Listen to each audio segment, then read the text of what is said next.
Dhoni sir पहले cricket के field में और अब फार्मिंग के फील्ड में आप खेती की तरफ कैसे मुड़े? खेती अगर आप देखो तो we came from a small town. जी। रांची बहुत बड़ी जगह नहीं है, तो बचपन से ही proximity to farming was there. It's not a new concept for us. जहाँ तक इस पर्टिकुलर फार्म की बात की जाए तो वी स्टार्टेड बिफोर कोविड। हमारे पास एक 40 एकड़ की ज़मीन थी and it was used for farming before I bought it over. So हम लोग उसमें थोड़ी फार्मिंग कर रहे थे। 40 एकड़ में मे बी धीरे धीरे करके वी स्टार्टेड यूजिंग 4.5-5 एकर्स। जी। बट जब कोविड हुआ तो ऑफ कोर्स लॉकडाउन था and all of a sudden मेरे पास भी बहुत ज़्यादा टाइम हो गया एंड आई फेल्ट कि ये सही समय है फार्मिंग में जाने का। It was very fascinating, specially अगर आप देखो कि एक दिन पहले आप जाके देखो तो भिंडी इतनी बड़ी है। जी। ओवरनाइट सवेरे जब आप जाते हो तो all of a sudden it grows. आपको ऐसा लगता है कि if you sit there the whole night you will actually see it grow. So it absolutely. Was very fascinating and उस समय हमने डिसाइड किया कि this is something I definitely want to do. And सिर्फ 1-2 एकड़ में नहीं, मेरे पास 40 एकड़ है। सो कोशिश करेंगे जितने ज़्यादा में कर सकें। So we started with that और आज हम लोग ऑलमोस्ट पूरे 40 एकड़ को यूज़ कर रहे हैं। सर आप अपने फार्म में क्या क्या उगाते हैं? लिस्ट काफ़ी लंबी है क्योंकि जी। ओवर द इयर्स काफ़ी क्रॉप रोटेशन हुए हैं। बट ब्रॉडली अगर बोले तो वाटरमेलन, अच्छा। I I think it's like a ritual also. अगर वाटरमेलन उगता है मुझे पता नहीं है। सो एवरीबडी इज़ लाइक कि जो पहला आप क्रॉप लगाते हो वो वाटरमेलन का होना चाहिए। अगर अच्छा। मे बी सुपरस्टिशन या जो भी हो, तो हमने पहले वाटरमेलन से स्टार्ट किया। सो जी। वाटरमेलन, पपाया, देन एक समय आया when we put a lot of fruit trees also. So अमरूद के पेड़ लगाए। ओके।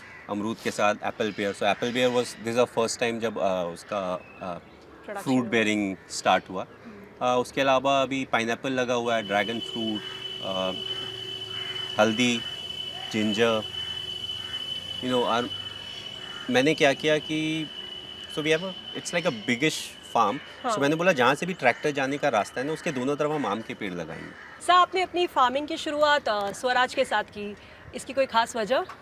हम लोग भी क्या था कि नई चीज़ सीख रहे थे। सो ऑफ कोर्स मैं थोड़ा इंक्लाइन था कि जितने मैकेनिकल इक्विपमेंट्स हैं, जितने ज़्यादा हम यूज़ कर सकें उतना अच्छा होगा, because you save a lot of time absolutely. And things are more in your control. तो हमें भी बहुत ज़्यादा आइडिया नहीं था, बट सबसे हेल्प तब होता है जब आप उन लोगों से पूछो जो ऑलरेडी इस फील्ड में हैं। एंड आई एम फॉर्चुनेट कि हमारे पास लकी इनफ कि एक दो ऐसे बंदे थे who had knowledge about it. And by the time we decided कि अभी हमें एक ट्रैक्टर लेना ज़रूरी है। सो वी वांटेड समथिंग जिसमें काफ़ी टॉर्क हो, मतलब खींचने की शक्ति ज़्यादा हो। एंड हमारे लैंड में भी क्या था, we had a low lying area also. तो we have a okay. Pond, pond के बाद एक नीचे का एरिया है जहाँ पे थोड़ा पानी भी थोड़ा जमा रहता था। जी। So we felt we needed a tractor जिसमें काफ़ी पावर हो। Reliability is a big thing. और फ्यूचर में हम लोग ज़्यादा अटैचमेंट्स यूज़ करना चाहते थे क्योंकि उससे फार्मिंग थोड़ी इजी हो जाती है। अच्छा। So we looked at everything and उसके बाद जो रिकमेंडेशंस भी आई तो स्वराज उसमें एकदम ऊपर पे थी। अच्छा। And not to forget, rate बहुत अच्छा मिला था उस समय। एंड आई थिंक बिल्कुल। Credit goes to the local guy over there. So we ended up buying the Swaraj and last 2-3 साल का जो एक्सपीरियंस है, it has been fantastic. Touch wood नज़र न लगे, बट इट हैज़ बीन तो सर अब आप ये बताइए कि आपका अब तक का फार्मिंग का एक्सपीरियंस कैसा रहा है?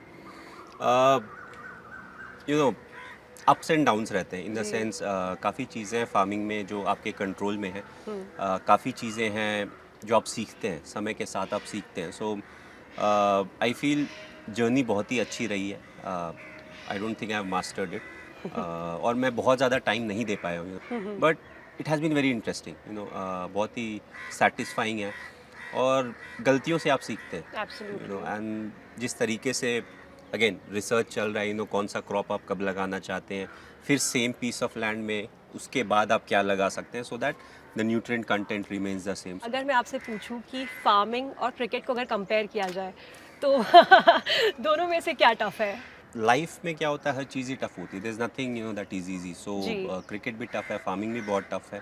नाउ जब मैंने पास से देखा है तो आई कैन रियलाइज क्रिकेट का प्रेशर बहुत ही अलग प्रेशर है। क्योंकि आप अपने देश को रिप्रेजेंट कर रहे हैं तो आप हमेशा चाहोगे कि आप अपना बेस्ट दो। प्रिंसिपली अगर आप देखो तो फार्मिंग भी इट्स ऑल्सो वेरी सिमिलर। सिर्फ ये चीज़ है कि कई बार there are things in your control, there are things which are not in your control.